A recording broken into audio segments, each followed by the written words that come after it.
ಹಾಸನ ಜಿಲ್ಲೆಯಲ್ಲಿ ಕಾಡಾನೆ ದಾಳಿಗೆ ಜೀವಗಳು ಬಲಿಯಾಗ್ತಾ ಇದೆ. ಅದು ನಿಲ್ಲೋ ಲಕ್ಷಣಗಳು ಕಾಣಿಸ್ತಾ ಇಲ್ಲ. ಈಗ ಮತ್ತೊಂದು ಬಲಿಯಾಗಿದೆ.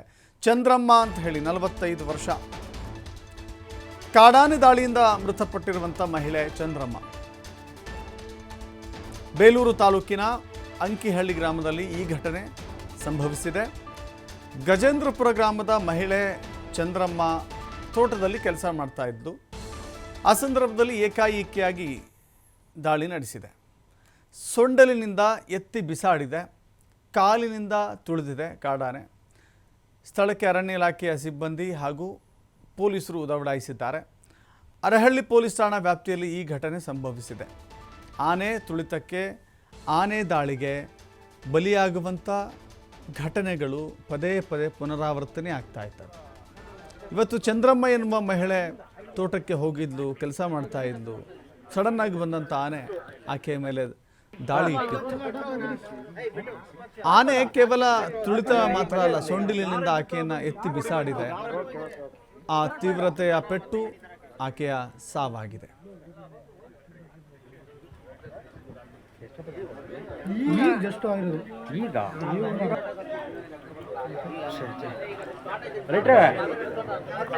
ಟಾರ್ಪಲ್ ಕಟ್ಟಕ್ಕೆ ಒಂಚೂರು ದಾರ ಮತ್ತು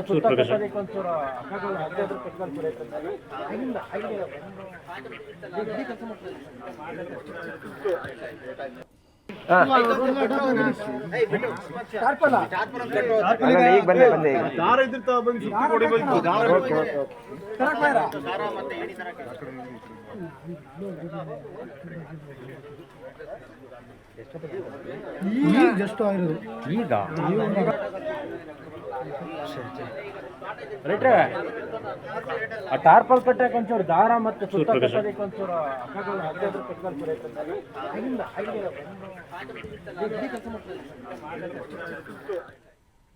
ಹಾಸನ ಜಿಲ್ಲೆಯಲ್ಲಿ ಕಾಡಾನೆ ದಾಳಿಗೆ ಇನ್ನೆಷ್ಟು ಬಲಿಬೇಕು ಎನ್ನುವ ಪ್ರಶ್ನೆಯನ್ನು ಅಲ್ಲಿನ ಜನ ಗ್ರಾಮಸ್ಥರು ಕೇಳ್ತಾ ಇದ್ದಾರೆ. ಹಾಸನದಲ್ಲಿ ಕಾಡಾನೆ ದಾಳಿಯಿಂದ ಕೇವಲ 3 ತಿಂಗಳಿಗೆ 5 ಬಲಿಯಾಗಿದೆ. 3 ತಿಂಗಳ ಒಳಗಾಗಿ 5 ಜನ ಬಲಿಯಾಗಿದ್ದಾರೆ. ಇನ್ನೆಷ್ಟು ಬಲಿಬೇಕು? ಕಾಡಾನೆಗಳನ್ನು ಪುಂಡಾನೆಗಳನ್ನು ಸೆರೆ ಹಿಡಿದು ಕೆಲವಷ್ಟು ಆನೆಗಳನ್ನು ಕಳಿಸಲಾಗಿದೆ. ಆದರೆ ಇನ್ನೂ ಅನೇಕ ಆನೆಗಳು ಬೇಲೂರು ತಾಲೂಕಿನಲ್ಲಿ ಬೀಡುಬಿಟ್ಟಿದ್ದಾವೆ.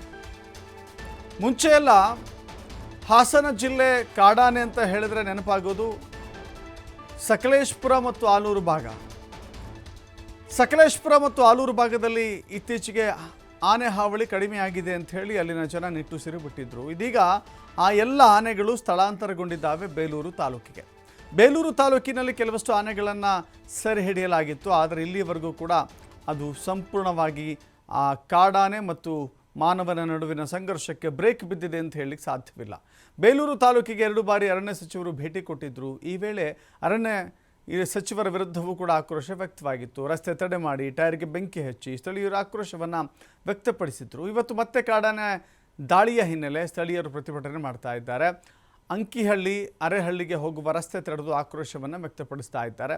ಯಾವಾಗಲೂ ಕೂಡ ಇದೇ ಕಥೆ. ಆದರೆ ಯಾವ ಧೈರ್ಯದಿಂದ ಜನ ಅಲ್ಲಿ ಜೀವನ ಮಾಡಬೇಕು, ಯಾವ ಧೈರ್ಯದಿಂದ ಜನ ತೋಟಕ್ಕೆ ಹೋಗಬೇಕು, ಯಾವ ಧೈರ್ಯದಿಂದ ಜನ ಅಲ್ಲಿ ಬೈಕ್ ಮೇಲೆ ಹೋಗಬೇಕು, ಈ ರೀತಿ ಪ್ರಶ್ನೆಗಳಿದ್ದಾವೆ. ಇದಕ್ಕೆ ಉತ್ತರ ಯಾವಾಗ ಸಿಗುತ್ತೋ ಗೊತ್ತಿಲ್ಲ. ಎಲ್ಲವೂ ಕೂಡ ಒಂದು ಯಾವಾಗ ಘಟನೆ ನಡೆಯುತ್ತೋ ಆಗ ಮಾತ್ರ ಬರ್ತಾರೆ, ಆ ನಂತರ ಮತ್ತೆ ಯಥಾಸ್ಥಿತಿ. ಮತ್ತಷ್ಟು ಮಾಹಿತಿ ನಮ್ಮ ಪ್ರತಿನಿಧಿ ಪ್ರಕಾಶ್ ನೀಡ್ತಾರೆ. ಪ್ರಕಾಶ್, ಕಾಡಾನೆ ಮತ್ತು ಮಾನವನ ನಡುವಿನ ಸಂಘರ್ಷ ಕೊನೆ ಯಾವಾಗ ಅಂತ ಜನ ಕೇಳ್ತಿದ್ದಾರೆ. ಜೊತೆಗೆ ಯಾವ ಘಟನೆ ಆಗುತ್ತೆ ಆಗ ಮಾತ್ರ ಎಚ್ಚೆತ್ತುಕೊಳ್ತಾರೆ, ಮತ್ತು ಯಥಾ ರೀತಿಯಲ್ಲಿ ಇರ್ತಾರೆ. ಬಟ್ ಜನ ಅನುಭವಿಸೋರು, ಜೀವವನ್ನು ಕೈಯಲ್ಲಿ ಹಿಡಿದುಕೊಂಡು ಓಡಾಡುವಂಥವ್ರು ಇವರು ಮಾತ್ರ ಅಂತ ಕಾಣಿಸುತ್ತೆ. ಪ್ರಕಾಶ್,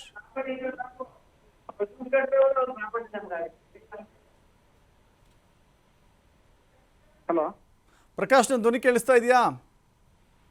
ದಶರಥ್, ಹಾಸನ ಜಿಲ್ಲೆ ಬೇಲೂರು ತಾಲೂಕಿನ ಅಂಕಿಹಳ್ಳಿ ಗ್ರಾಮದಲ್ಲಿ ಕೂಡ ಈ ಘಟನೆ ನಡೆದಿರುವಂತದ್ದು. ಯಾಕಂತಂದ್ರೆ ಇಂದು ಬೆಳಿಗ್ಗೆ ಕಾಫಿ ತೋಟಕ್ಕೆ ಕೆಲಸಕ್ಕೆ ಹೋಗ್ತಿದ್ದಂತಹ ಗಜೇಂದ್ರಪುರದ ಮಹಿಳೆ ಚಂದ್ರಮ್ಮ ಏನಿದ್ದಾರೆ, ಅವರನ್ನ ಏಕಾಏಕಿ ಸೊಂಡಲಿನಿಂದ ಎತ್ತಿ ಆನೆ ಹೊರಗಡೆ ಬಿಸಾಕಿರುವಂತಹ ಘಟನೆ ನಡೆದಿರುವಂತದ್ದು. ಈಗ ಯಾಕಂತಂದ್ರೆ ಬೇಲೂರು ತಾಲೂಕಿನಲ್ಲಿ ಕಳೆದ 2-3 ತಿಂಗಳಿಂದ ಈಚೆಗೆ ಇದು 5ನೇ ಬಲಿ ಅನ್ನುವ ಮಾಹಿತಿ ಸದ್ಯಕ್ಕೆ ಸಿಕ್ಕಿರುವಂತದ್ದು. ಯಾವಾಗ ಆನೆ ಮತ್ತೆ ಮಾನವನ ಸಂಘರ್ಷ ಹೆಚ್ಚಾಗ್ತಾ ಇರುವಂತಹ ಹಿನ್ನೆಲೆ ಬೇಲೂರು ತಾಲೂಕಿನಲ್ಲಿ ಸುಮಾರು 4ರಿಂದ 5ಕ್ಕೂ ಹೆಚ್ಚು ಕಾಡಾನೆಗಳನ್ನು ಹಿಡಿಯುವಂತಹ ಕೆಲಸಕ್ಕೆ ಅರಣ್ಯ ಇಲಾಖೆ ಮುಂದಾಗಿತ್ತು. ಆ ಕಾಡಾನೆಗಳನ್ನು ಹಿಡಿದು ಬೇರೆಡೆಗೆ ಸಾಗಿಸುವಂತಹ ಕೆಲಸವನ್ನು ಮಾಡಿತ್ತು. ಇದಾದ ನಂತರ ಅರಣ್ಯ ಸಚಿವರು ಬೇಲೂರು ತಾಲೂಕಿಗೆ 3 ಬಾರಿ ಭೇಟಿ ನೀಡ್ತಾರೆ. ಭೇಟಿ ನೀಡಿ ಅಲ್ಲಿನ ಕುಂದುಕೊರತೆಗಳನ್ನು ಕೂಡ ಕೇಳ್ತಾರೆ. ಆದ್ರೆ ಮತ್ತೆ ಕಾಡಾನೆ, ಆನೆ ಮತ್ತೆ ಮಾನವನ ಸಂಘರ್ಷ ಹೆಚ್ಚಾಗ್ತಾ ಇರುವಂತದ್ದು. ಇವತ್ತು ಬೆಳಿಗ್ಗೆ ಗಜೇಂದ್ರಪುರದ ಮಹಿಳೆ ಏನು ಚಂದ್ರಮ್ಮ ಏನಿದ್ದಾರೆ, ಆ ಚಂದ್ರಮ್ಮ ಈಗಾಗಲೇ ಸಾವನ್ನಪ್ಪಿರುವಂತದ್ದು. ಜೊತೆಗೆ ಅಂಕಿಹಳ್ಳಿ ಮತ್ತೆ ಬಿಕ್ಕೋಡಿಗೆ ಹೋಗುವಂತಹ ರಸ್ತೆಯನ್ನ ತಡೆ ಹಿಡಿದು ಈಗಾಗಲೇ ಪ್ರತಿಭಟನೆ ನಡೆಸ್ತಾ ಇದ್ದಾರೆ. ಮಳೆಯಲ್ಲೂ ಕೂಡ ಆ ಶವವನ್ನು ಮೇಲೆತ್ತಲಿಕ್ಕೆ ಬಿಡದೆ ಪ್ರತಿಭಟನೆ ನಡೆಸ್ತಾ ಇದ್ದಾರೆ ಎನ್ನುವ ಮಾಹಿತಿ ಸದ್ಯಕ್ಕೆ ಲಭ್ಯವಾಗಿರ್ತಕ್ಕಂಥದ್ದು. ಅರಣ್ಯ ಇಲಾಖೆಯ ವಿರುದ್ಧ ಸಾಕಷ್ಟು ಆಕ್ರೋಶವನ್ನು ಕೂಡ ಈಗಾಗಲೇ ವ್ಯಕ್ತಪಡಿಸ್ತಾ ಇದ್ದಾರೆ. Dasharath. Yes, thank you Prakash ನಿಮ್ಮೆಲ್ಲ ಮಾಹಿತಿಗೆ.